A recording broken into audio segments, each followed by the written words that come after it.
தேர்தலுக்கு பின்னால் வருகிற ஒரு சூழ்நிலை, அந்த படத்தை வெளியில விட்டு ஆபத்து நினைச்சு எவ்வளவு கொடுமைகளை செய்ய முடியுமோ இந்த நாட்டில் செய்து பார்த்து விட்டார்கள். ஆகவே ஜனநாயகம் தழைத்தது, ஜனநாயகன் வந்தது, பார்த்தோம், மகிழ்ந்தோம். அதில் கொஞ்சம் கடைசி படம் அப்படிங்கிறதால ஒரு உருக்கமா இருந்ததுன்றது பல இளைஞர்கள் மத்தியில் அவர்கள் கண்களிலே நீர் வழிய அவர்கள் வெளியில வந்து நம்ம நிருபர்களை சந்தித்த போது தெரிந்தது. கழகத்தினுடைய பொதுச் செயலாளர் மாண்புமிகு அமைச்சர் புசியானந்த் அவர்கள் விழாவாக எடுக்க சொன்னார்கள். மாண்புமிகு தமிழக முதலமைச்சர் ஜோசப் விஜய் அவர்கள் முன்பே நடித்த படம்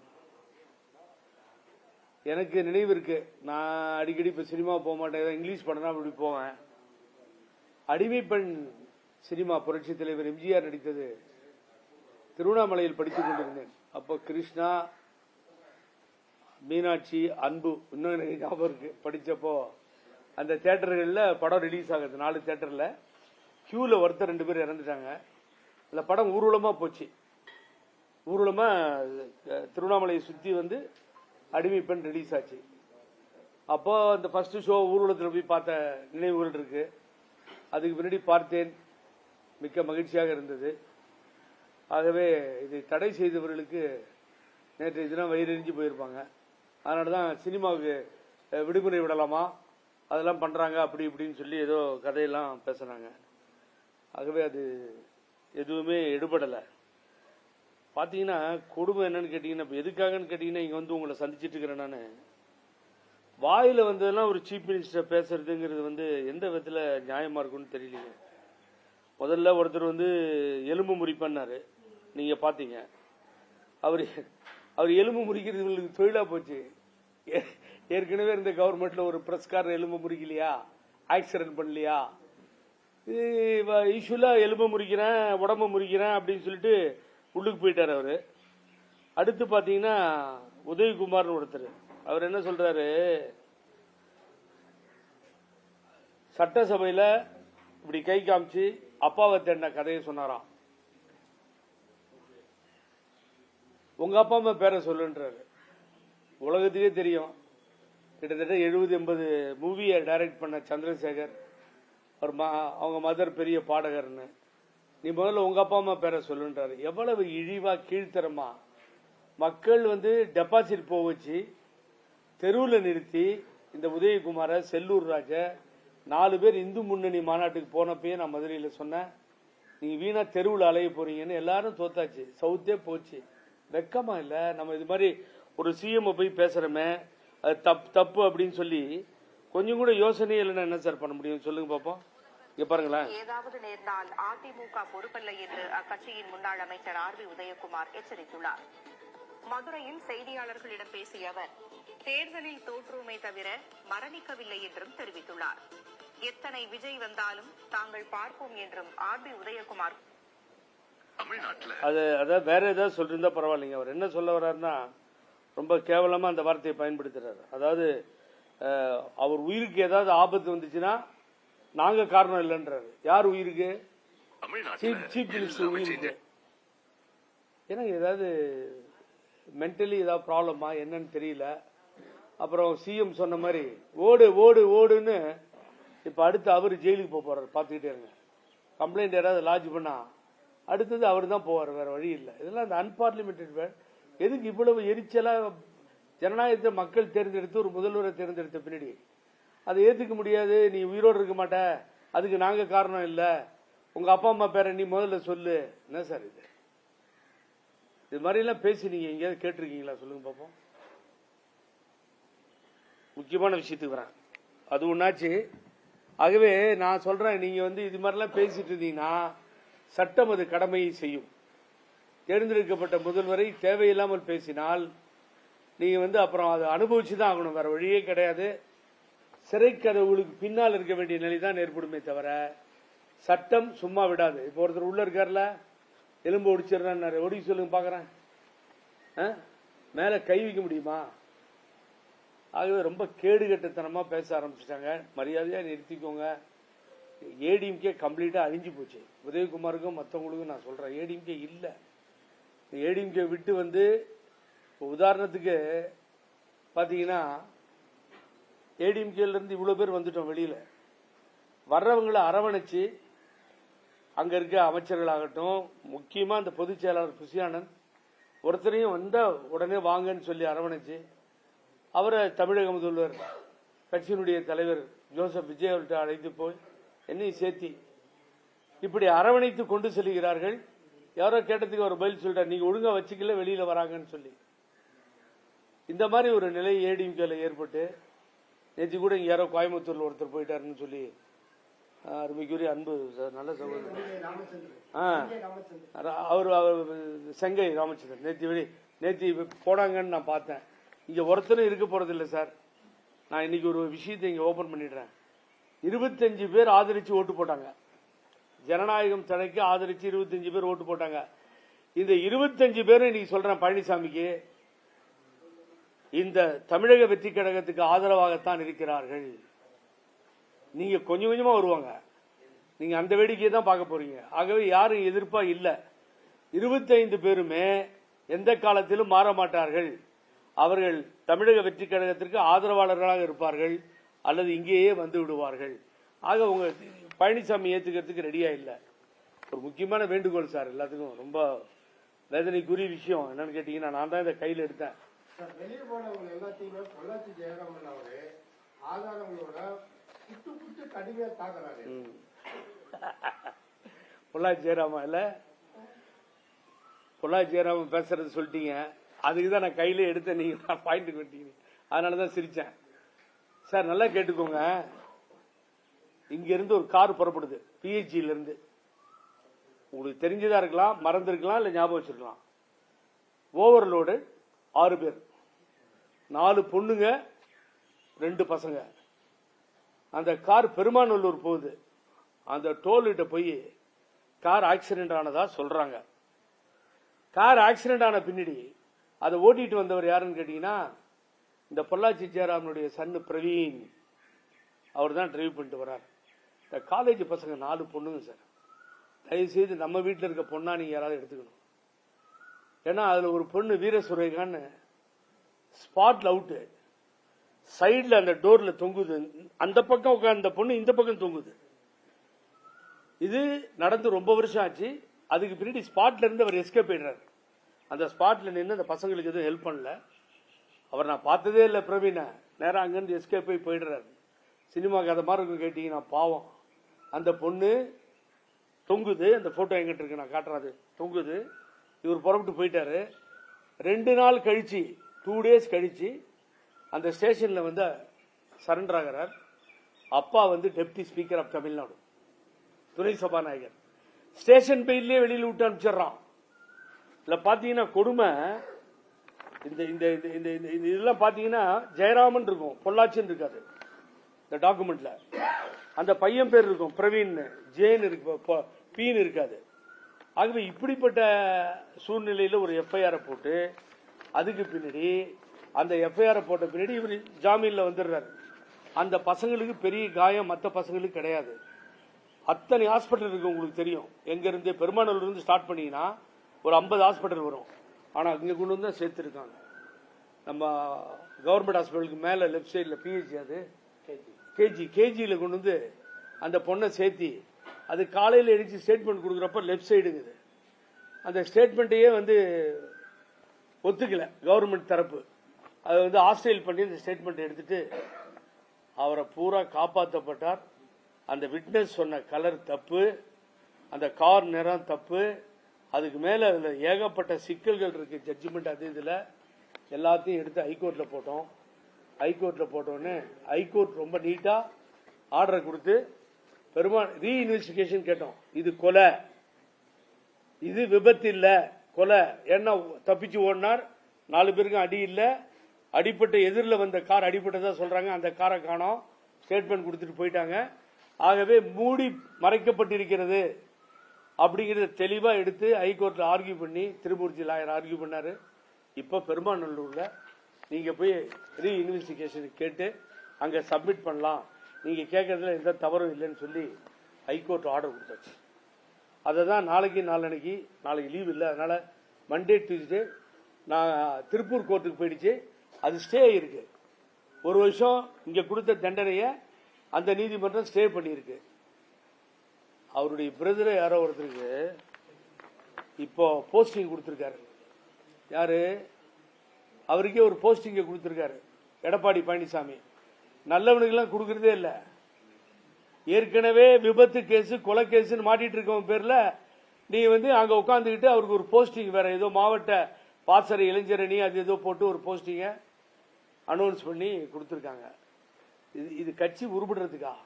பொள்ளாச்சி ஜெயராமன் பேசும்போது கேட்டேன். நான் கட்சி விட்டு வெளியே வந்துட்டேன். ஜெயராமன் இது ரொம்ப புத்திசாலி நினைச்சுக்கிறது. ஜெயராமனுக்கு நான் சொல்றேன், நான் ஓடுகாலிகள்ன்றாரு. இங்கிருந்து போனவங்க எல்லாம் துரோகிகள், ஓடுகாலிகள் அவருடைய வார்த்தை. எடப்பாடி பக்கத்துல 5 சகுனிகள் இருக்கீங்க. இன்னும் நீங்க மதுரையில் ஒரு சகுனி இருக்கு, கிருஷ்ணகிரியில் ஒரு சகுனி இருக்கு, பொள்ளாச்சியில் ஒரு சகுனி இருக்கு, பெரிய சகுனி. இது மாதிரி மொத்தமா 4-5 சகுனிகள் சுத்தி நீங்க இருக்கீங்க. இந்த சகுனிகள் தான் திருவண்ணாமலையில் ஒருத்தர் இருக்காரு. ஒழிக்க போறீங்க. யாரையாவது ஒருத்தரை தடுத்து நிறுத்தினது உண்டா? வேண்டாப்பா, போகாதீங்க இந்த கட்சியில இருந்து. யாரையா ஓடுகாலி? காலில் விழுந்த உடனே அந்த அம்மா சின்னம்மா தெரியாம ஒரு தப்பா பண்ணிச்சே, முதலமைச்சர் பண்ணிச்சு, அது ஓடுகாலியா? இல்ல தெரிஞ்சும் தெரியாமலும் ஓபிஎஸ் எங்கேயோ போயிருக்கட்டும், அவரை போற மாதிரி ஒரு நிலையை ஏற்படுத்தி ஓபிஎஸ் இங்கிருந்து போனாரு, அவர் ஓடுகாலியா? அன்வர் ராஜா மாதிரி எம்பியா இருந்த அம்மாவுக்கு க்ளோஸா இருந்த அவர் ஓடுகாலியா? இல்ல அம்மாவுக்கு ஜாமீன் கொடுத்து 10 வருஷம் கேஸ் நடத்தின இந்த புகழேந்தி ஓடுகாலியா? என்னால 100 பேரை சொல்ல முடியும் உட்கார்ந்துட்டு. 100 பேருக்கு மேல போயிடுச்சு. ஏகப்பட்ட சட்டமன்ற உறுப்பினர்கள், ஏகப்பட்ட நாடாளுமன்ற உறுப்பினர்கள். நேற்று மிஸ்டர் சி.வி. சண்முகம் கலந்துக்கல, முன்னாள் அமைச்சர். எப்பயுமே அவர் எழுத்து தான் பேசுவோம், அவர் என்ன பேசுவார். ஆனா இங்க என்ன நடக்குது? அவருக்கும் அவரதுல நேத்தி கலந்துக்கல. முந்தா நேத்தி மிஸ்டர் வேலுமணி முன்னாள் அமைச்சர் கலந்துக்கல. யார் ஒத்துக்குவாங்க உங்களை? சொந்த பையனுக்கு தப்பு செஞ்சிருந்தாலும் வழக்குகள் இருந்தாலும் அதுக்கு நீ போஸ்டிங் அனௌன்ஸ் பண்ண வச்சு கட்சியில் இருக்கவங்கலாம் வெளியில துரத்திட்டு அதாவது கடைசி நிலைமையில 2 பேர் தான் இருப்பாங்க. இந்த சகுனிகள் 5 பேரும் அவங்க உதவியாளர் இருப்பாங்க. அவங்கள கூட யாரு வராங்கன்னு தெரியாது. நாவடக்கம் வேணும் ஜெயராமன். யாரும் துரோகிகள் இல்ல. எல்லா விதத்திலையும் எல்லாரும் இந்த கட்சிக்கு உழைச்சவங்க.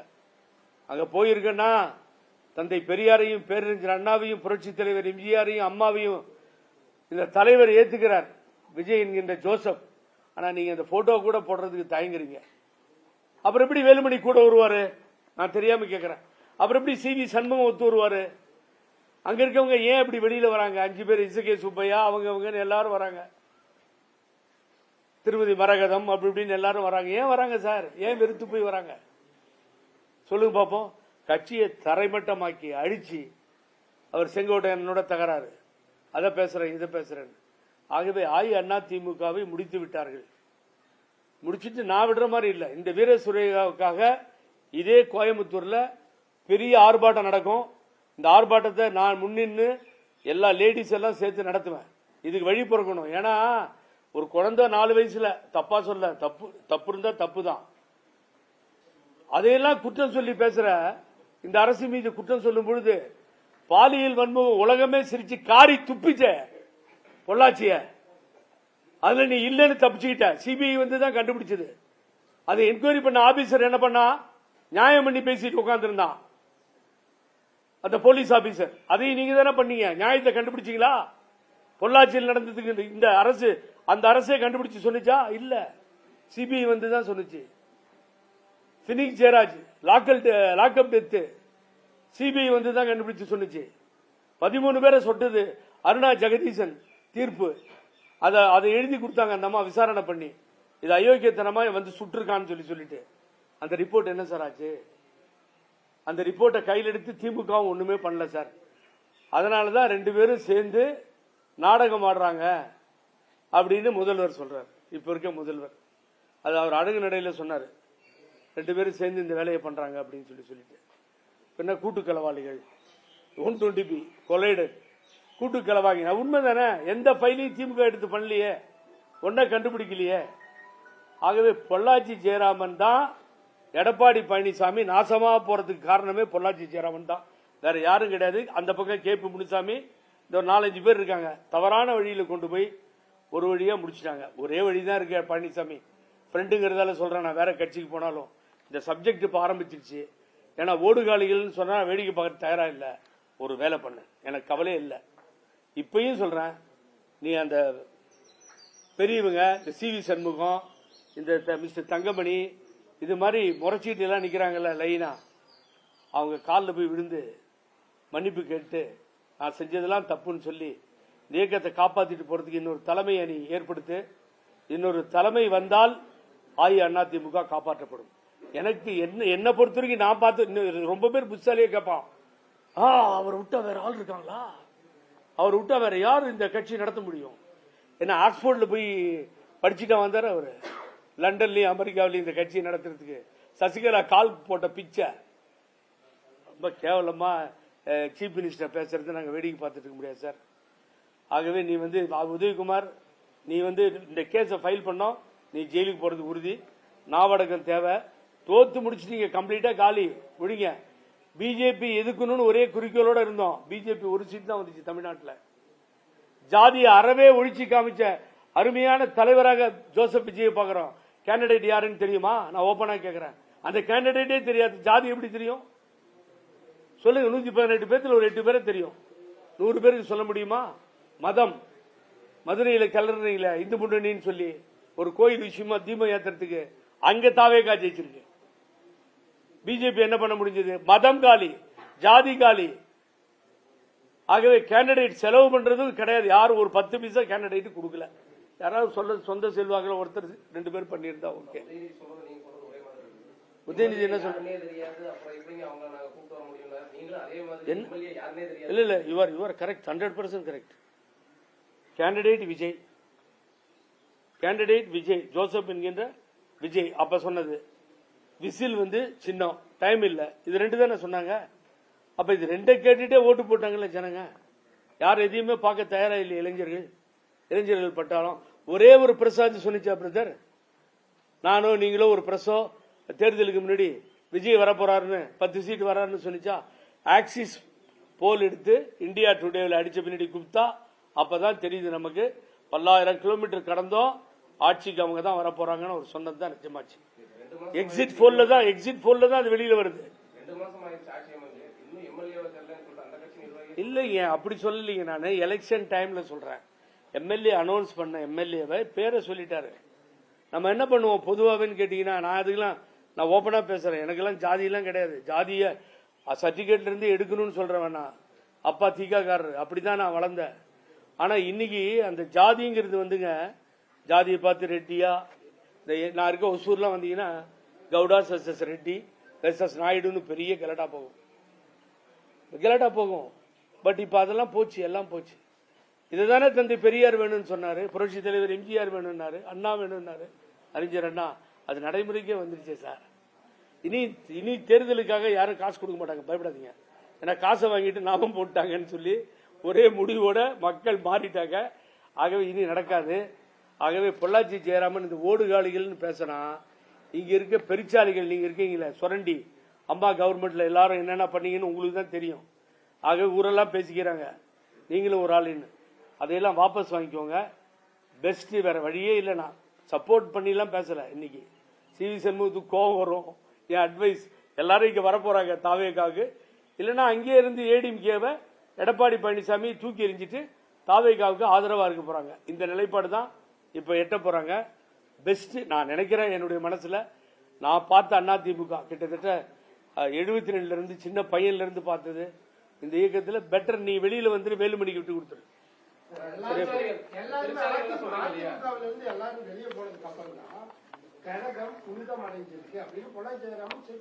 ஆமா, அதுக்கு முதல்ல கூவ நதியில குளிச்சிட்டு இருந்தாரு. இப்பதான் நேரா போய் கங்கையிலையும் காவேரியிலையும் இறங்கிட்டாரு. எப்ப உருப்படியா இருந்துச்சு? 11 தோல்வியை சந்திச்சாச்சு, 2 நாடாளுமன்றத்தில் தோத்தாச்சு, 2 சட்டமன்றத்தில் தோத்தாச்சு. இவங்க தான் காரணம் சார். ஆகவே இன்னைக்கு விஜய்ன்ற ஒரு அடிக்க முடியாத சக்தி இங்க வந்துருச்சு. இனி இங்க வேலையே இல்லைன்னு சொல்லி எல்லாரும் ஒரு நம்பிக்கை இல்லாம தானே வெளியே போறாங்க. வெளியே போறவங்கள தாவேகா வான்னு கூப்பிட்டு வரவேற்று அவங்கள அரவணைக்கிறார். நான் போகாததுக்கு முன்னாடி எனக்கு புசியானந்த் அண்ணனை பத்தி தெரியாதுங்க, உண்மையை சொல்றேன். நான் அவரை பார்த்திருக்கேன், பாண்டிச்சேரியில பேசியிருக்கேன், பழகியிருக்கேன். போன பீரியட் அவர் காட்டுற அன்பு மரியாதை, அந்த கட்சி காட்டுகிற மரியாதை, அது நீங்க பார்க்கணும் இல்ல. போறதுக்கு நீங்க விடக்கூடாது இல்ல. ஓடுகாலி, திருட்டு பய, மொல்ல மாதிரி, துரோகி, என்னங்க வார்த்தை இதெல்லாம்?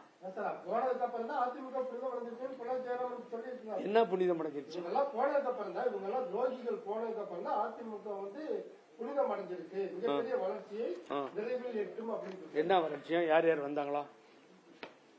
இது யார் யார் ஏடிஎம்கேக்கும் வந்துட்டாங்களா? ஒரு எம்எல்ஏ எம்பி வந்திருக்காங்களா? வேற யாராவது வேற கட்சியில இருந்து எடப்பாடியை நம்பி வந்து சேர்ந்திருக்காங்களா? இல்ல பொள்ளாச்சி ஜெயராமன் வந்து சரண்டர் ஆயிட்டு இருக்காங்களா? சொல்லுங்க பாப்போம்.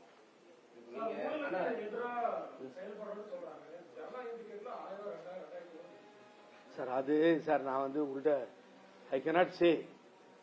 யாராவது திருடுத்தனமா போய் வித்துருக்கலாம், போயிருக்கலாம். நம்ம அதுக்கு போய் இவங்க வித்தாங்க போனாங்கன்னு தியேட்டர்ல எங்கேயும் அந்த மாதிரிலாம் விற்க கிடையாது. தயவு செஞ்சு வித்தா அந்த டிடியில கொடுங்க. லஞ்சம் வாங்கினா டிடியில கொடுங்க. உடனே தூக்கலாம், சஸ்பெண்ட் பண்ணிடலாம், இமீடியட்டா எடுத்துடலாம். லஞ்ச லாவண்யமற்ற அரசாக இந்த புனிதமான அரசு நடக்குதுங்க. தயவு செஞ்சு சார் நீங்க வந்து படமே வர முடியாம போய் அந்த படம் லேட்டா வருது சார். வர்றப்போ பூரா புக் ஆகுது. ரோகிணி முதலாளி வேண்டியவர், அந்த மேனேஜர் ராமலிங்கம் வேண்டியவர், எல்லாரும் எனக்கு வேண்டியவங்க. நான் அப்பப்போ அதை பார்த்துக்கிட்டு இருக்கேன். ஃபர்ஸ்ட் ஷோ பார்த்தேன், பிரமாதமா இருந்துச்சு.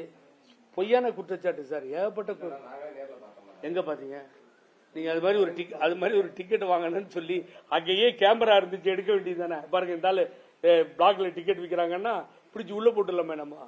அதெல்லாம் போய் ஆமாங்க, இவனுக்கு பின்னணி இப்ப நிறைய பெருச்சாலி இருக்கு. அந்த ஃபைல் எல்லாம் எடுக்கவே இல்லையே.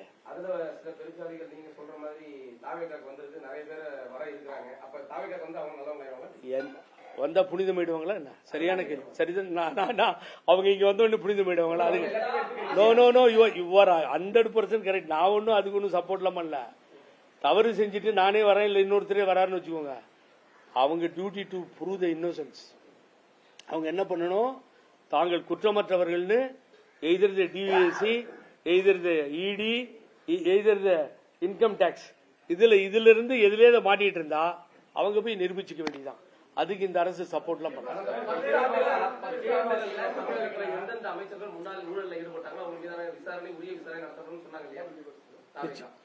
அந்த விசாரணை போக்குவரத்து துறையாகட்டும், மருத்துவத்துறையாகட்டும், இப்போ சார்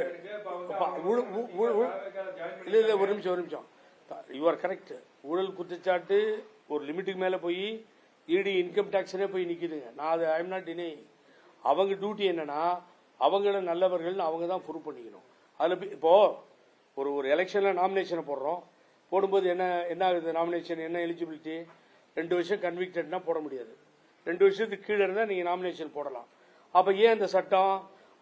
அந்த ஊழல்ல சிக்கி இருந்தாலும், அதிகமா சொத்து சேர்த்து இருந்தாலும், அது தண்டனைக்கு உட்பட்டு 2 வருஷத்துக்கு மேல இருந்தா முடியாது. அது கீழே இருந்தா அந்த கேஸை போய் ஃபேஸ் பண்ணி நீ இன்னொரு நிரூபிச்சுட்டு வான்னு தானே அந்த ஆப்பர்ச்சுனிட்டியை தேர்தல் நிக்கிறதுக்கு கொடுக்குறாங்க சார். நிரூபிக்கிறதுக்கு முன்னாடி கட்சியில சேர்க்கறது வேற. சப்போஸ் நாளைக்கு அவங்க அக்யூட்டல் ஆயிட்டாங்கன்னு வச்சுக்கோங்க, அப்ப என்ன பண்ணுவீங்க? இல்லைங்க, அக்யூட்டல் நிறைவேறாது. நிச்சயமா ஆக்ஷன் எடுப்பாங்க. அப்புறம் யாரு என்ன நீங்க என்ன சப்பக்கட்டு கட்டிட்டா இருப்பான்? அது அவங்களுக்கு சேர்ந்த பர்சனல் பிரச்சனைன்னு சொல்லிட்டேன். இப்ப நான் தானே சொன்னேன், ஊழல் எல்லாம் இருக்குன்னு சொல்லி நாமினேஷனை வாங்காம இருக்காங்களா சார்? சட்டம் தானே சார். அதுல சட்டப்படி நீங்க ப்ரூவ் பண்ணிட்டு வெளியில வாங்கன்றதுதான் உங்க மேல இருக்க குற்றச்சாட்டு. இப்போ பொள்ளாச்சி ஜெயராமன் பையன் அந்த ஆக்சிடென்ட் இல்ல கொலைன்னு சொல்லி நம்ம கேஸை போட்டு விசாரிக்க சொல்லி ஹைகோர்ட் உத்தரவு போட்டிருக்கு. இப்பயே தண்டனை கொடுக்க முடியுமா? கொடுக்க முடியாது. சோ எனக்கு உட்பட்ட நான் ஊழல் செஞ்ச கேஸ் என் மேல இருந்தா நான் நிரூபிச்சுட்டு தப்பிச்சு வெளியே வரணும்.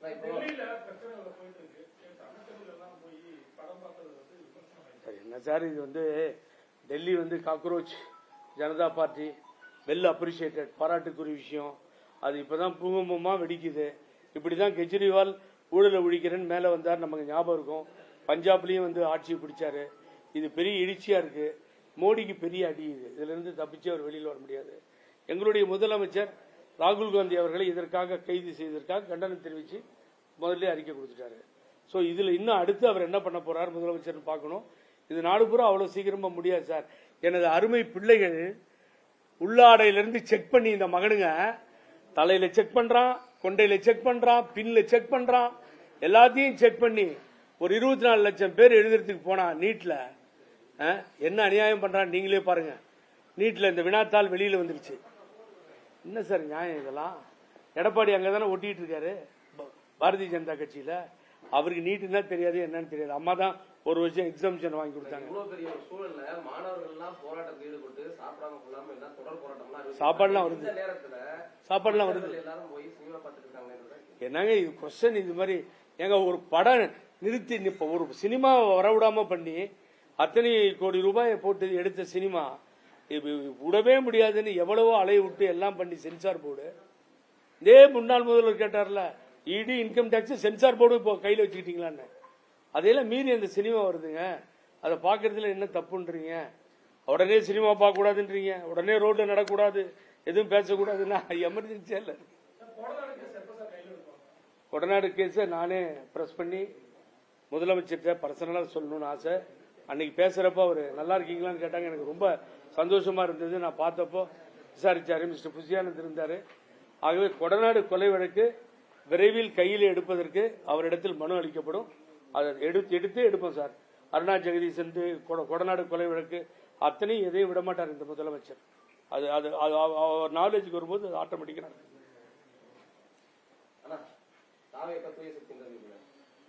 என்ன தூய சக்தி ஆமா தூய சக்தி தான் இல்லைங்க. திமுக தீய சக்தின்னு தாவேகாவினுடைய தலைவர் சொன்னார். இப்ப 2 பேரும் கூட்டு கலவாணின்னு நான் சொன்னேன். ஒரு ஆக்ஷனும் 5 வருஷம் டிஎம்கேல எடுக்கவே இல்லைங்க. அவர் கொடநாடுங்கிறார் அண்ணன். அப்ப யாருமே எடுக்கவே இல்லை. நியாயம் தானே? கூட்டு கலவாணின்னு சொன்னது முதலமைச்சர் உண்மை தானே சார்? எங்கேயாவது லஞ்சம் வாங்கினா தயவு செஞ்சு நீங்க தான் பொறுப்பு. நீங்க ஊடகம் தான் தயவு செஞ்சு அதை கையில எடுங்க, விடாதீங்க. இவன் லஞ்சம் கேட்கறான் மாநகராட்சியில, இவன் ஹெல்த் டிபார்ட்மெண்ட்ல கேட்கறான், அப்பாயின்மெண்ட்ல கேட்கறான்னு எடுத்து கொடுங்க, எங்கிட்ட அனுப்புங்க சார். நான் ஒரு ஆனந்தன் கொடுக்குறேன், சிஎம் கிட்ட போகும், உடனே ஆக்ஷன் எடுக்கலாம். 4 பேரை சஸ்பெண்ட் பண்ணிட்டார் பொதுச் செயலாளர். டெண்டர்ல 4 பேர் காலி. என்ன மறுபடியும் தாவேகா தூய சக்தி? ஒண்ணு சந்தேகமே கிடையாது எனக்கு. ஆமா தீய சக்தி முடிஞ்சு போச்சு. அதிமுக முடிஞ்சு போச்சு இல்லைங்க. மறுபடியும் அங்கேயே போறீங்க நீங்க சுத்தி சுத்தி. நீங்க எங்க வந்து இல்ல நீங்க மறுபடியும் ஆரம்பத்துக்கே வரீங்க. நான் என்ன சொல்றேன், இந்த தூய சக்தி தீய சக்தியில நடுவுல ஊழல் வழக்குல மாட்டிருந்தா அவர்களுடைய டியூட்டி டு ப்ரூவ் இட். அது வந்து அவங்கள காப்பாத்திக்கணும். நம்ம தூய சக்தியா தான் இருக்கும். அது நீங்க மாட்டிட்டு அக்யூட்ல வெளியில் வந்தா வாங்க, நீங்க இல்ல தண்டனை கிடைச்சதுன்னா அது உங்களுக்கு சார்ந்தது, போங்க. ஊழல் முறைகேடுக்காக ஒரு வழக்கு பதிவு பண்ணி விசாரிக்கிறாங்க. அவங்கள கூப்பிட்டு கட்சியில சேர்த்துட்டு அவங்கள அப்புறம் எப்படி அவங்கள எலெக்ஷன் கமிஷன் தேர்தலில் நிக்க விட்டுச்சுன்னு கேட்டேன் நான். I am asking legally, I am Poynting out. நாளைக்கு நீங்க இன்னைக்கு ஒரு தண்டனை ஒரு ஆளு கொடுத்தீங்கன்னா நாளைக்கு இருந்தாலும் அக்யூட் லைட்டா என்ன பண்ணுவீங்கன்னு கேட்டேன். நீங்க சொல்ல மாட்டேன் யாரும்.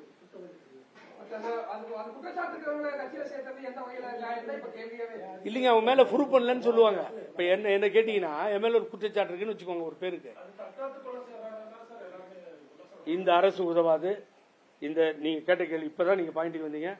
அருமைக்குரிய தமிழகத்தினுடைய தலைவர் திரு ஜோசப் விஜய் அவர்கள் எந்த ஊழல் சக்திக்கும் ஊழலுக்கும் துணை போக மாட்டார்.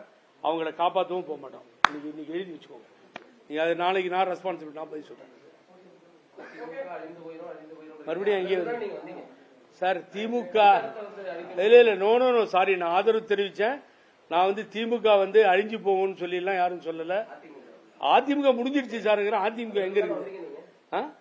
ஓடுகாலிகள் நாங்கெல்லாம். அம்மாவுக்கு பிணை கொடுத்து 10 வருஷம் கேஸ் நடத்தினா ஓடுகாலி.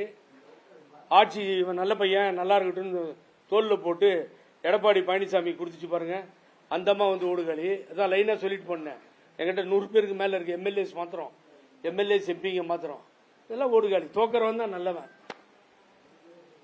சதி செய்தவன் புத்திசாலி, சகித்துக் கொண்டிருந்தவன் குற்றவாளி, உண்மையை சொல்பவன் சதிகாரன்ற மாதிரி.